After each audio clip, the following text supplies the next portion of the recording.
सभी I hope अच्छे होंगे।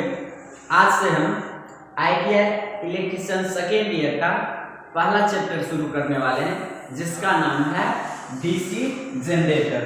तो आज से हम लोग कंटिन्यू पढ़ाई को जारी करेंगे। तो चलिए DC जनरेटर के बारे में जानते हैं कि जनरेटर क्या होता है। तो वैसा उपकरण या वैसा डिवाइस जो मैकेनिकल एनर्जी को इलेक्ट्रिकल एनर्जी में कन्वर्ट करे। इसका मतलब कि यांत्रिक ऊर्जा को विद्युत ऊर्जा में कन्वर्ट करे, तो वैसे उपकरण या साधन को क्या बोलते हैं? जनरेटर बोलते हैं। यहाँ पर क्या है? DC जनरेटर है। तो इसको क्या कहेंगे कि वैसा उपकरण या वैसा डिवाइस जो मैकेनिकल एनर्जी को DC इलेक्ट्रिकल एनर्जी के रूप में परिवर्तन कर दे, तो उसको क्या बोलते हैं? DC जनरेटर कहते हैं। तो चलिए लिखते हैं DC जनरेटर। DC जनरेटर लिखेंगे DC generator. DC generator DC generator एक ऐसा उपकरण है, एक ऐसा उपकरण है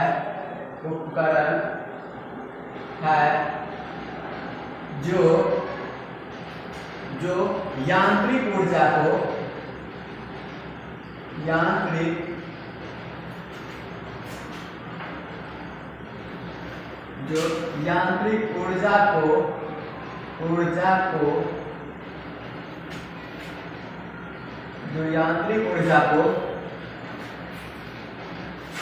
DC विद्युत ऊर्जा में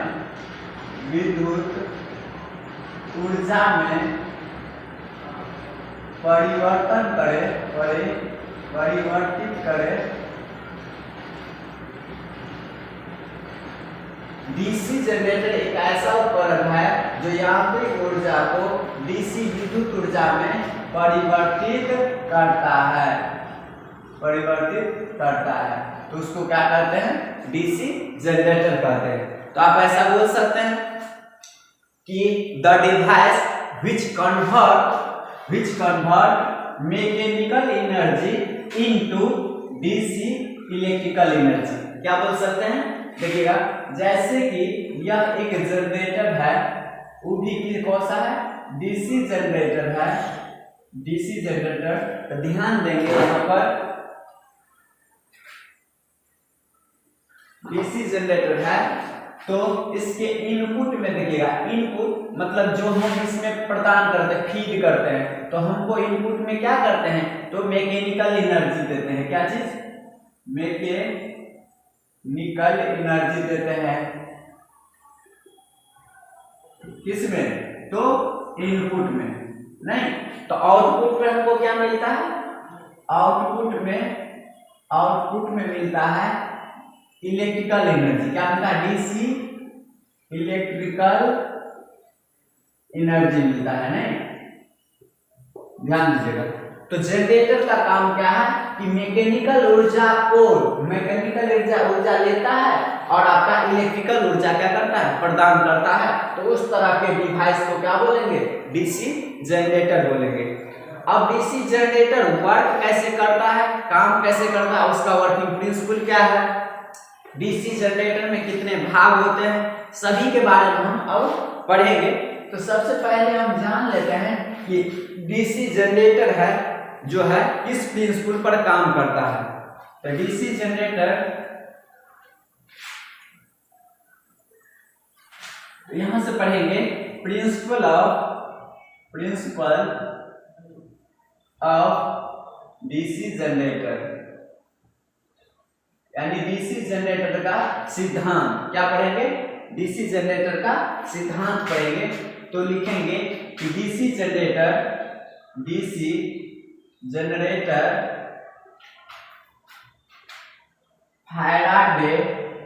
Faraday's law of electromagnetic induction के सिद्धांत पर सिद्धांत पर कार्य करती है यानी डीसी जनरेटर जो है फैराडे का इलेक्ट्रोमैग्नेटिक इंडक्शन यानी विद्युत चुंबकीय प्रेरण के सिद्धांत पर क्या करता है, काम करता है आपका डीसी जनरेटर। तो अब पढ़ते हैं कि फैराडे का लॉ क्या है, ठीक ना, तब हम जानेंगे आप डीसी जनरेटर काम कैसे करती है। तो फैराडे जो है दो नियम दिए थे, फैराडे का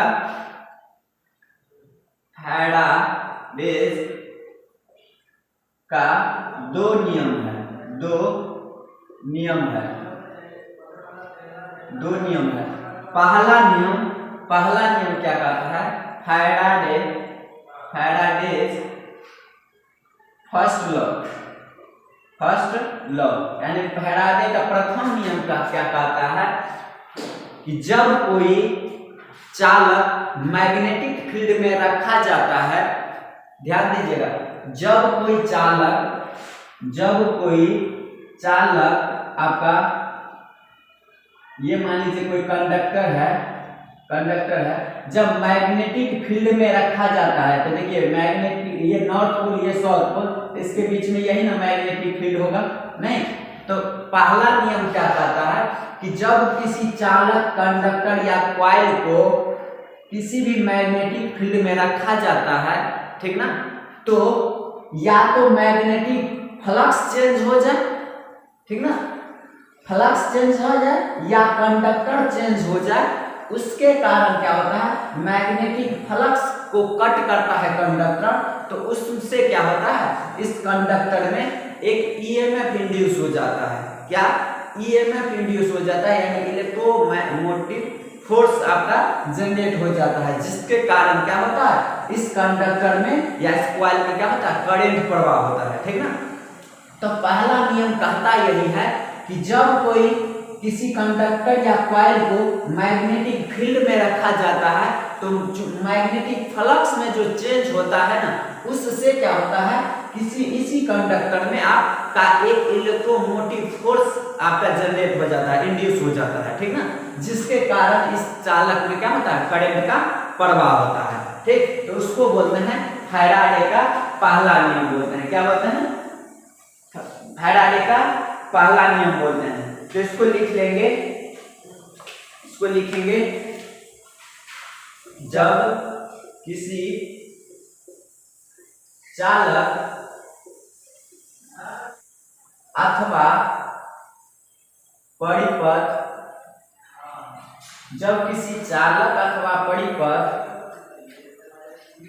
के फ्लक्स में परिवर्तन होता है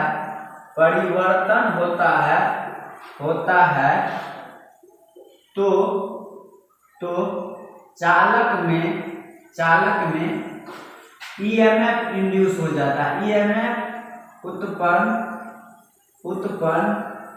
हो जाता है, ठीक ना। देखिए पहला नियम क्या था कि जब किसी चालक अथवा परिपथ में फ्लक्स में परिवर्तन होता है तो चालक में ईएमएफ उत्पन्न हो जाता है। कहने का मतलब ध्यान दें, यहाँ पर देखिए तो ये आपका नॉर्थ पोल, ये साउथ पोल, तो इसके बीच आपका चुंबकीय फ्लक्स है, ये देखिए मैग्नेटिक फील्ड डेवलप हो रहा है, ये चुंबकीय फ्लक्स इस तरह से डायरेक्शन है। उसमें अगर हम किसी कंडक्टर को रखते हैं तो कंडक्टर अगर कंडक्टर को मूव करेंगे यानी कंडक्टर को घुमा देंगे तो कहिए फ्लक्स में परिवर्तन होगा कि नहीं, फ्लक्स को कट करेगा।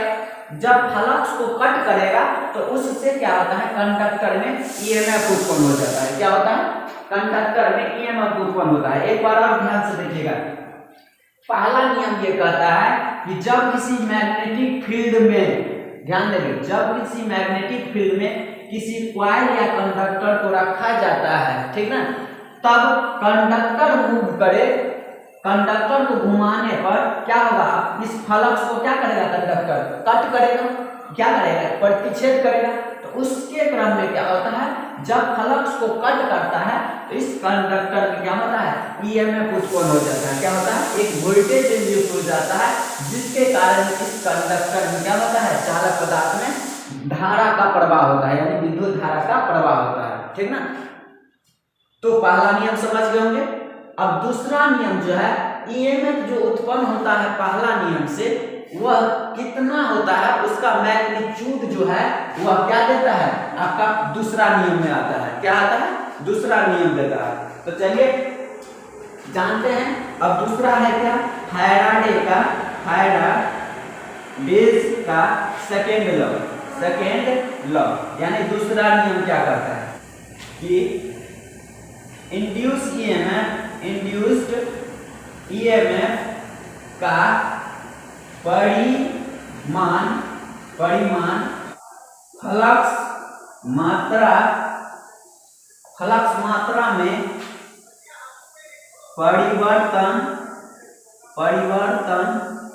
पर निर्भर करता है। दूसरा नियम क्या है कि पहला नियम से तो आपका उस कंडक्टर में ईएमएफ उत्पन्न हो गया, नहीं, वह ईएमएफ का आपका परिमाण ज्ञात होता है किसके रूल से, तो फैराडे का सेकेंड लॉ। और सेकेंड लॉ क्या कहता है, जो इंड्यूस उत्पन्न हुआ है, ईएमएफ जो उत्पन्न हुआ है ना, वह फ्लक्स के मात्रा में जितना परिवर्तन हुआ है उस पर निर्भर करता है, ठीक ना, उस पर निर्भर करता है। तो यहाँ से एक फॉर्मूला आता है, ईएमएफ बराबर इंड्यूस ईएमएफ डायरेक्टली प्रोपोर्शनल हो जाता है। फ्लक्स मान लीजिए फाई है तो चेंज कितना, तो डी फाई से चेंज होता है। क्या कुछ ना टाइम में होगा ना, कितना टाइम में कितना फ्लक्स चेंज होता है उस पर आपका ईएमएफ आपका क्या डिपेंड करता है, ध्यान देंगे। दूसरा नियम जो है, ये जो ईएमएफ उत्पन्न हुआ है कॉइल में, वह जो है फ्लक्स कितना परिवर्तन हुआ है कितना टाइम में, यही आपका इस पर डिपेंड करता है। तो सेकेंड लॉ समझ में आया। फैराडे का पहला नियम कहता है, जब किसी चालक अथवा परिपथ के फ्लक्स में परिवर्तन होता है तो उस चालक में ईएमएफ उत्पन्न होता है। जैसा कि अभी हम यहाँ पर बताएं कि ये एक मैग्नेट है, मैग्नेट का मैग्नेटिक ये फील्ड है, ये मैग्नेटिक फ्लक्स का डायरेक्शन क्या होता है, नॉर्थ से साउथ होता है ना। इसमें अगर किसी भी कंडक्टर या कॉइल को रखते हैं और कॉइल या कंडक्टर घुमाने पर क्या होता है, उसके फ्लक्स को कट करता है।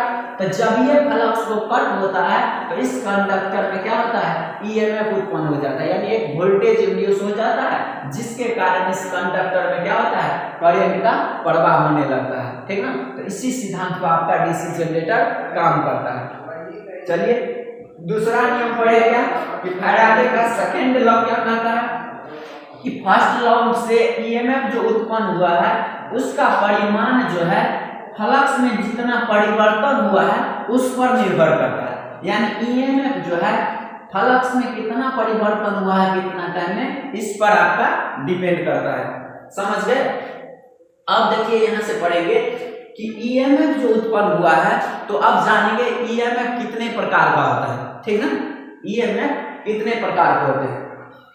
तो इसको लिख लेंगे, हम मिटाने वाले हैं, इसको लिख लीजिए, मिटाएंगे।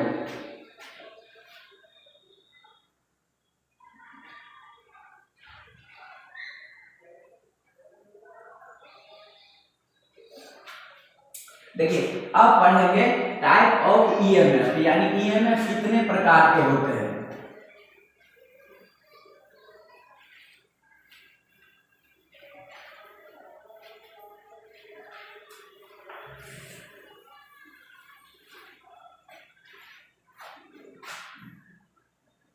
ईएमएफ के प्रकार,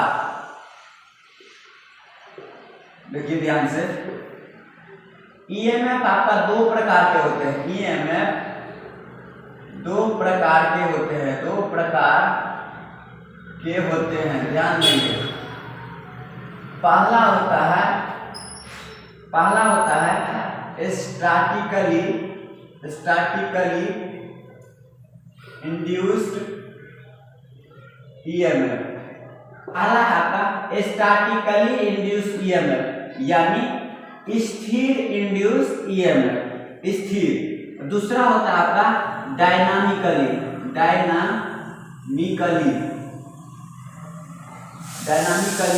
इंड्यूस्ड ईएमएफ।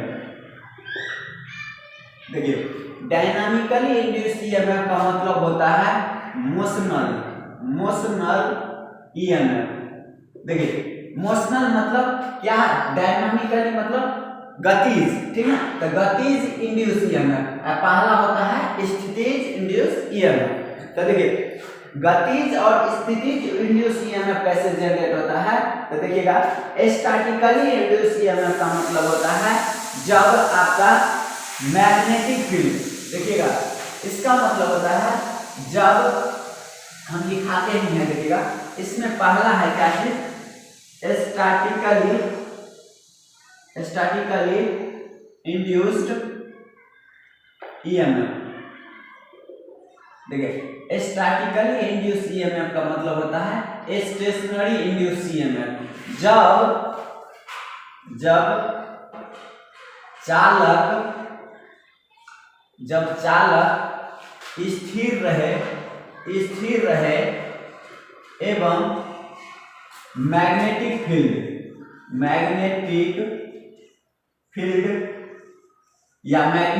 फील्ड या फ्लक्स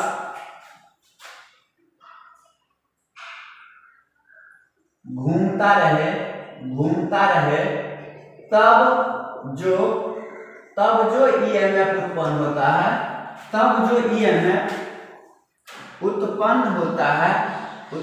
होता है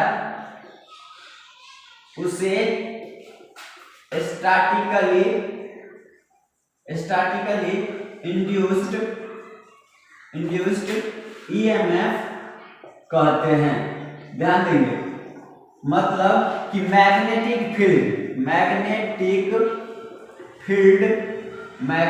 फील्ड आपका क्या रहेगा, रहेगा, मूव करेगा, और आपका कंडक्टर यानी चालक क्या रहेगा, तो स्थिर रहेगा। क्या रहेगा, स्थिर रहेगा। ध्यान देंगे यहां से स्टैटिकली इंड्यूस ईएमएफ का मतलब कि मैग्नेटिक फील्ड जब मूव करेगा और कोई चालक ही स्थिर रहेगा, तब जो उस चालक में ईएमएफ इंड्यूस होगा तो उसको कहते हैं स्टैटिकली इंड्यूस ईएमएफ। मतलब ये कि जैसे देखिएगा ये जो ट्रांसफार्मर है, देखिएगा ट्रांसफार्मर का जो ये वाइंडिंग रहता है, ध्यान देंगे ये जो वाइंडिंग है, इधर भी जो वाइंडिंग लगा रहता है, ठीक ना। तो देखिए वाइंडिंग आपका कहीं मूवेबल रहता है, यानी वाइंडिंग कहीं भी मूव करता है, घूमता है, तो नहीं। इसमें क्या होता है, मैग्नेटिक फील्ड ही इधर से घूमता है। देखिए मैग्नेटिक फ्लक्स ही एक दूसरे से लिंक करता है, तब इसमें क्या होता है, ईएमएफ जो उत्पन्न होता है, तो उसको कहते हैं स्टैटिकली इंड्यूस ईएमएफ। समझ गए। तो आपसे पूछेगा कि स्टैटिकली इंड्यूस ईएमएफ का उदाहरण बताइए, तो आप कहेंगे क्या, ट्रांसफार्मर। क्यों, क्योंकि ट्रांसफार्मर में जो चालक पदार्थ है स्थिर रहता है और मैग्नेटिक फील्ड ही क्या करता है, घूमते रहता है, ठीक ना। तो इससे जो उत्पन्न होता है ईएमएफ, उसको कहते हैं क्या चीज, स्टैटिकली इंड्यूस ईएमएफ। तो आपके एग्जांपल में क्या हो जाएगा, एग्जांपल में क्या कहेंगे, ट्रांसफार्मर। क्या कहेंगे, ट्रांसफार्मर, ठीक। दूसरा है आपका dynamically induced EMF. Dynamically induced EMF, देखिए डायनामिकली इंड्यूस्ड ईएमएफ मतलब, डायनामिकली मतलब क्या होता है, गतिज इंड्यूस्ड ईएमएफ। तो गतिज इंड्यूस्ड ईएमएफ क्या होगा, जब मैग्नेटिक फील्ड आपका स्थिर रहे, जब मैग्नेटिक फील्ड स्थिर रहे एवं कंडक्टर घूमता रहे, तब जो ईएमएफ इंड्यूस होता है, तब जो ईएमएफ उत्पन्न होता है उसे डायनामिकली इंड्यूस्ड ईएमएफ कहते हैं, इंड्यूस्ड ईएमएफ कहते हैं। अब यहां दीजिए ध्यान, देखिए क्या है यहां पर कि मैग्नेटिक फील्ड आपका स्थिर रहे, मैग्नेटिक फील्ड क्या रहे, स्थिर रहे, नहीं, और कंडक्टर यानी चालक क्या रहे, घूमता रहे, घूमने वाला हो, तब जो ईएमएफ उत्पन्न होगा वो क्या होगा, डायनामिकली इंड्यूस ईएमएफ। जैसे देखिए जनरेटर, मोटर, ये सब जो है डायनामिकली इंड्यूस ईएमएफ। उसमें क्या होता है, मैग्नेटिक फील्ड स्थिर रहता है, ठीक ना, मैग्नेटिक फील्ड स्थिर रहता है। और आपका देखिएगा जनरेटर में पढ़ेंगे आर्मेचर ही घूमते रहता है जिस पर आपका वाइंडिंग करते हैं, ठीक ना। तो देखिए इससे जो उत्पन्न होता है ईएमएफ उस चालक में, तो ये क्या होता है, डायनामिकली इंड्यूस ईएमएफ। तो इसका एग्जांपल में लिख देंगे जनरेटर, मोटर, ठीक ना, ये सब जो हो जाएगा आपका वो क्या होगा, डायनामिकली इंड्यूस ईएमएफ होगा। क्या होगा, डायनामिकली इंड्यूस ईएमएफ। तो यहां तक समझे। देखिए अभी हम लोग पढ़े कि डीसी जनरेटर क्या होता है, ठीक ना। तो कहेंगे वैसा डिवाइस जो यांत्रिक ऊर्जा को विद्युत ऊर्जा में कन्वर्ट कर दे तो उसे डीसी जनरेटर कहते हैं। डीसी जनरेटर किस सिद्धांत पर आधारित था, तो यह फैराडे का विद्युत चुंबकीय प्रेरण के सिद्धांत पर काम करता है, ठीक ना। और देखें कि विद्युत चुंबकीय सिद्धांत क्या है फैराडे का, तो दो सिद्धांत दिए थे। पहला नियम था क्या, जब किसी कंडक्टर को मैग्नेटिक फील्ड में रखा जाता है और मैग्नेटिक फ्लक्स जो कट करता है उस कंडक्टर के द्वारा, तो उस कंडक्टर में ईएमएफ उत्पन्न होता है, ठीक। दूसरा पढ़े कि जब ईएमएफ उत्पन्न हो जाता है तब उसका परिमाण जो है किस पर निर्भर करता है, तो फ्लक्स को कितना परिवर्तन किया, नहीं फ्लक्स ने कितना परिवर्तन किया, यही आपका यह दूसरा रूल दर्शाता है। यह कैसे, तो यह ईएमएफ का डायरेक्टली प्रोपोर्शनल क्या था, d∅/dt, मतलब फ्लक्स जो है कितना चेंज हुआ कितना टाइम में, ठीक है। अब पढ़े जब ईएमएफ उत्पन्न हुआ है तो ईएमएफ कितने प्रकार के होते हैं, तो ईएमएफ पढ़े कि दो प्रकार के होते हैं, स्टैटिकली इंड्यूस्ड ईएमएफ और dynamically induced EMF. Statically induced EMF मतलब स्थिर ईएमएफ जो उत्पन्न होता है उससे। तो स्थिर कैसे होगा, तो मैग्नेटिक फील्ड जब मूव करेगा और कंडक्टर ही स्थिर रहेगा तो उससे जो कंडक्टर में ईएमएफ उत्पन्न होगा वह होता है आपका स्टैटिकली इंड्यूस्ड ईएमएफ। आइए होता है ट्रांसफार्मर में, ठीक। और बढ़े डायनामिकली इंड्यूस्ड ईएमएफ, जब मैग्नेटिक फील्ड ही स्थिर रहे और कंडक्टर क्या करे, घूमता रहे, तो उससे जो कंडक्टर में ईएमएफ उत्पन्न होगा वह होगा आपका डायनामिकली इंड्यूस्ड ईएमएफ। यह कहाँ होता है, तो जैसे जनरेटर और मोटर, ठीक ना। हम लोग यहाँ तक पढ़े। अब अगले क्लास में हम इसके प्रिंसिपल पे बात करें कि कैसे काम करता है, ठीक ना। आज के लिए इतना ही।